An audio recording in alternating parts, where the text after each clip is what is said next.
Hello friends, வணக்கம் and welcome to my favourite recipes Tamil. இன்னைக்கு ஒரு சூப்பரான குழம்பு ரெசிபி பார்க்கலாம். சின்ன வெங்காயம், பூண்டு இதெல்லாம் சேர்த்து நல்ல கமகமான வாசனையா ஒரு காரக்குழம்பு எப்படி செய்யுதுன்னு பார்க்கலாம். இந்த காரக்குழம்பை நம்ம 2-3 நாளைக்கு அப்படியே வெளியில வச்சு ஸ்டோர் பண்ணி சாப்பிடலாம். ஃப்ரிட்ஜில் வைக்கணும்னு அவசியம் இல்லை. நல்லா ரொம்ப டேஸ்டா இருக்கும். சாப்பாட்டில் சுட சுட சாப்பாட்டில் போட்டு சாப்பிட்றதுக்கு அந்த வெங்காயம் பூண்டோடு சேர்ந்து அப்படியே சாப்பிடும்போது அவ்வளோ டேஸ்டா இருக்குங்க. கண்டிப்பா ட்ரை பண்ணி பாருங்க. இப்போ வாங்க எப்படி செய்யுதுன்னு பார்க்கலாம். ஃபர்ஸ்ட் ஒரு பேன் வச்சுக்கலாம். அதுல 2 டேபிள் ஸ்பூன் நல்லெண்ணெய் ஊற்றிக்கலாம்.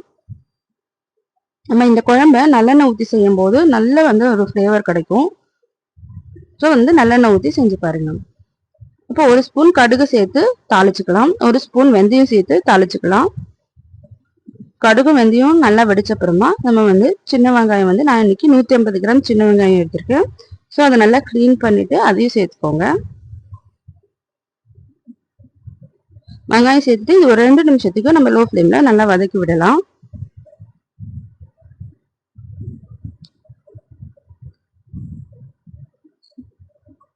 ஸோ வெங்காயம் நல்லா வதங்கின அப்புறமா நம்ம ஒரு கொத்து கருவேப்பிலை சேர்த்துக்கலாம்.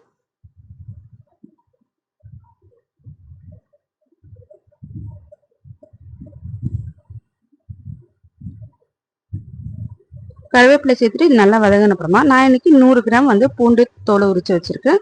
நல்ல பெரிய பூண்டா எடுத்திருக்கேன். ஸோ நல்ல பெரிய பூண்டா எடுத்து நம்ம குழம்பு வைக்கும் போது அந்த பூண்டோட ஃப்ளேவர் ரொம்ப டேஸ்டா இருக்கும்.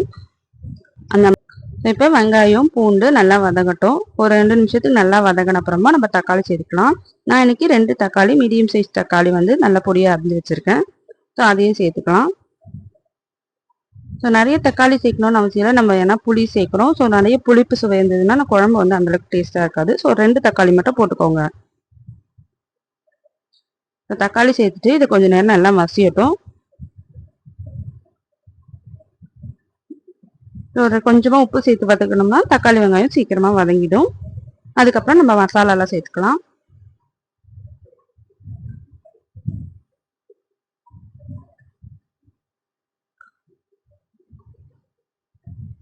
ஸோ இப்போ நல்லா மசிஞ்சிடுச்சு. இப்போ மசாலா சேர்த்துக்கலாம். ஒரு டேபிள் ஸ்பூன் தனி மிளகாத்தூள் சேர்த்துக்கலாம். ஒரு 2 டேபிள் ஸ்பூன் தனியாத்தூள் சேர்த்துக்கலாம். ஒரு 2 டேபிள் ஸ்பூன் குழம்பு மிளகாத்தூள் சேர்த்துக்கலாம்.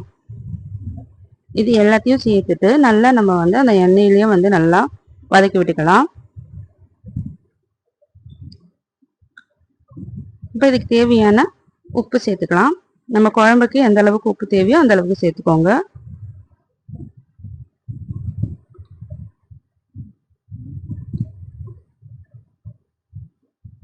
இது எல்லாத்தையும் சேர்த்துட்டு நல்லா அந்த எண்ணெயிலையும் நல்லா வதக்கி விட்டுக்கலாம்.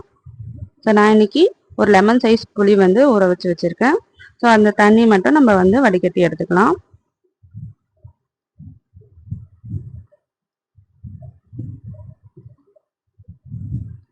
இது நல்லா நல்லா எண்ணெயிலேயே வதக்கி விடலாம். நம்ம வதக்கும் போதே அந்த பச்சை வாசனையெல்லாம் போயிடும். அந்த மிளகாத்தூளோட வாசனையெல்லாம் போயிடும். ஸோ இப்போ நம்ம புளி சேர்த்துக்கலாம். புளி ஊற்றிட்டு நமக்கு எந்த அளவுக்கு கிரேவி தேவையோ எந்த அளவுக்கு குழம்பு தேவையோ அந்த அளவுக்கு தண்ணி ஊற்றிக்கலாம்.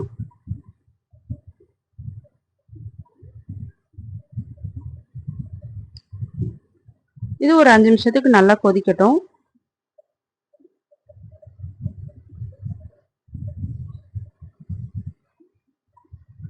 குழம்பு நல்லா கொதிக்க ஆரம்பிச்சிருச்சு. இப்போ ஒரு 1/2 டேபிள் ஸ்பூன் மிளகுத்தூள் சேர்த்துக்கலாம்.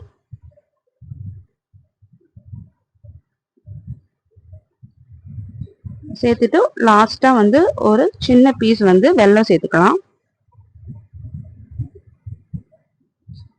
சேர்த்துட்டு இது ஒரு 5 நிமிஷம் நல்லா கொதிக்க விட்டு நல்லா குழம்பு சுண்டுன அப்புறமா நம்ம இதை இறக்கி வச்சிடலாம். ஸோ அவ்வளோதாங்க, சூப்பர் அண்ட் டேஸ்டியான சின்ன வெங்காய காரக்குழம்பு ரெடி ஆயிடுச்சு. இதை நம்ம சுட சுட சாப்பாட்டில் போட்டு சாப்பிட்றதுக்கு அவ்வளோ டேஸ்ட்டாக இருக்கும். ஸோ கண்டிப்பாக ட்ரை பண்ணி பாருங்கள். ட்ரை பண்ணிவிட்டு எப்படி இருந்ததுன்னு கமெண்ட் பண்ணுங்கள். இந்த வீடியோ உங்களுக்கு பிடிச்சிருந்ததுன்னா நம்ம சேனலை சப்ஸ்கிரைப் பண்ணிக்கோங்க, லைக் பண்ணுங்கள், ஷேர் பண்ணுங்கள். தேங்க்யூ ஃபார் வாட்சிங்.